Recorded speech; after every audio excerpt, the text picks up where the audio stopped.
كانت غايبة عننا فين الفكرة العبقرية دي من زمان. أتمنى فعلا تجربوها تنبهروا فعلا بالطعم. أول حاجة كده معايا حبايتين من البطاطس حجمهم يكون كبير. هبدأ أبشر البطاطس معايا بالشكل ده، هبشر حبايتين اتنين بس. هبدأ دلوقتي أحطهم كده معايا في طبق عميق زي ما انتم شايفين كده. أتمنى لو وصلتوا للمرحلة دي ونسيتوا تحطوا اللايك ادعمونا كده بلايك حلو منكم عشان الوصفة بتاعتنا توصل لكل الناس. هكون شاكرة ليكم جدا جدا. ضفت البطاطس بتاعتي ودلوقتي كده معايا جزرايه. هبدأ برضه أبشرها. الجزر هنا مكون أساسي في الوصفة بتاعتنا، عايزة أقول لكم بيدي تسكيرة وطعم حلو قوي قوي في الوصفة بتاعتنا. يعني ما ينفعش استغنى عن الجزر، بصراحة بيفرق جدا في الطعم. بشرت الجزرة معايا، هضيفها دلوقتي كده معايا على البطاطس بالشكل اللي انتوا شايفينه ده. وهضيف دلوقتي كده عليهم معلقة صغيرة بس من الملح. هقلبهم معايا بالشكل ده، وهضيف دلوقتي كده عليهم الميه، والميه هنا ميه عاديه جدا من الحنفيه. هنقلبهم مع بعض وهنسيبهم بس لمده 10 دقايق. وبعد 10 دقايق هنبدا نكمل الوصفه بتاعتنا. ده كده بعد ما عدى عليهم كده 10 دقايق ببدا بقى اصفيهم من ميتهم تماما، والمرحله دي مهمه قوي قوي علشان طبعا اي نسبه ميه في البطاطس والجزر هتبوظ الوصفه معانا خالص. فلازم تصفيهم كويس جدا زي ما انت شايفه كده، او ممكن طبعا تحطيهم في مصفى وتسيبهم لما يصفوا كل الميه اللي فيهم لو انت مش عايزه تعصريهم بايديك. بس طبعا انا بستسهل ان انا كده اعصرهم كده بايديا بدل ما اقعد استنى يصفوا ميتهم براحتهم. كده خلاص انا هكمل الكميه بتاعتي كلها بنفس الطريقه. ببدا اعصر البطاطس زي ما انتم شايفين كده بايديا، الموضوع ما بياخدش معايا اي وقت خالص. كده خلاص انا خلص الكميه بتاعتي، وهنكمل بقى دلوقتي باقي الوصفه بتاعتنا. نشوف ايه الاضافه اللي احنا هنضيفها بعد كده.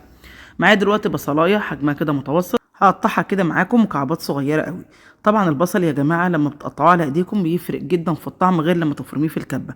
انا بصراحه بفرم في الكبه لو هعمل كميه كبيره خصوصا المحشي، لكن لو بصلايه صغيره كده على ايديا بعملها وما بتاخدش معايا اي وقت خالص. وهضيف عليهم كده حوالي نص حزمه من البقدونس، هنبدا نقطعها بالشكل ده. انا شايله العيدان بتاعتها واخده يعتبر الورق بس.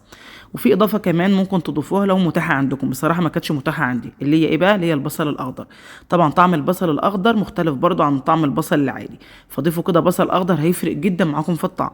وهضيف دلوقتي كده عليهم 3 بيضات، وكميه البيض دي ترجع ليكي على حسب عدد افراد البيت عندك، يعني ممكن تزودي كميه البيض عن كده براحتك خالص زي ما تحبي. وهضيف كده عليهم معلقه كبيره من الزيت.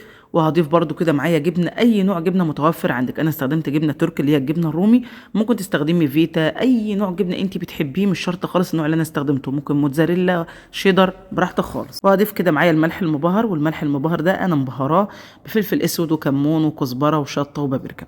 لو مش متوفر عندك هتضيفي ملح عادي وعليه رشه من الكمون ورشه من الفلفل الاسود. ودلوقتي هضيف كده معايا 3 معالق كبار من الدقيق. كل بيضه انا بضيفها بضيف لها معلقه من الدقيق، يعني لو زودتي عدد البيض هتزودي معاه طبعا دقيق. هنبدا نقلب بقى الخليط بتاعنا كويس جدا زي ما انتم شايفين كده. وكده خلاص المكونات بتاعتنا جاهزه معانا تمام، مش هنضيف اي اضافه تانية. كل اللي هنعمله دلوقتي ان احنا نبدا نجهز بقى الصينيه بتاعتنا. طبعا اي صينيه متوفره عندك، انا هستخدم صينيه تيفال، ولو عندك المونيا هتنفع مفيش اي مشكله خالص. اهم حاجه ندهنها كويس جدا بالزبده او بالسمنه البلدي. انا دهنتها كده معايا بالسمنه البلدي، ولو مش متوفر عندك زبده او سمنه بالزيت مفيش مشكله. هنبدا بقى ندهنها زي ما انتم شايفين كده، ونضيف الخليط بتاعنا ونسويه في الصينيه. بالنسبه للتسويه بقى، التسويه دي ترجع ليكي، يعني ممكن تسويها على البوتاجاز من فوق وممكن تسويها في الفرن. انا عن نفسي هسويها النهارده في الفرن. لو هنسويها على البوتاجاز من فوق هنهدي بس النار معانا عشان طبعا ما تتحرقش. اول ما تاخد معاك لون من الاطراف هتقلبيها على صينيه تانية وترجعيها تاني معاك الطاسه او الصينيه بتاعتك بحيث تتحمر معانا من الجهه التانية. الموضوع سهل وبسيط جدا، مش هياخد معاكم اي وقت خالص. انا سويتها معايا بالشكل ده، وهضيف بقى معايا كده اختياري جبنه موتزاريلا، لان انا طبعا هسويها فرن.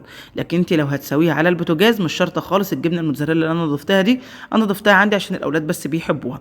وهضيف برده كده معايا فلفل حار وفلفل بارد، ولو عندك زيتون برده ممكن تضيفي، هيدي لها برده شكل حلو جدا كانك عامله بيتزا بالظبط. عايزه اقول لكم ان الاولاد عندي وانا بطلعها كده من الصينيه بيقولوا يا ماما انت عامله لنا بيتزا النهارده، وانا طبعا ما كنتش عامله بيتزا، انا عامله عجه بطاطس، بس بصراحه طعمها خطير. تتاكل بقى كده مع خبز بلدي مخلل جرجير وبألف هنا وشوفها على قلبكم. شايفين الجمال؟ الله اكبر. انا بدخلها الفرن اول ما تاخد معايا لون من تحت. المفروض ان انا بفتح عليها الشوايه، بس طبعا عشان الفرن عندي سخن جدا ما فتحتش طبعا الشوايه. اللون اللي انتم شايفينه ده من سخونه الفرن. بس على الوش بقى كده هنزين برشه من البقدونس المجفف، وده انا مجففاه عندي في البيت. شايفين الجمال؟ عايزه اقول لكم لوحه فنيه، مفيش بقى احلى من كده. والطعم يا جماعه رهيب بجد. البصل الني ده بيدي تسكيره للعجه بتاعتنا خطيره. ان شاء الله هتجربوها، انا متاكده هتعجبكم. بكده فيديو النهارده يكون خلص. اتمنى يكون عجبكم. يا ريت لو عجبكم تدعموه باللايك والشير، واشوفكم على خير.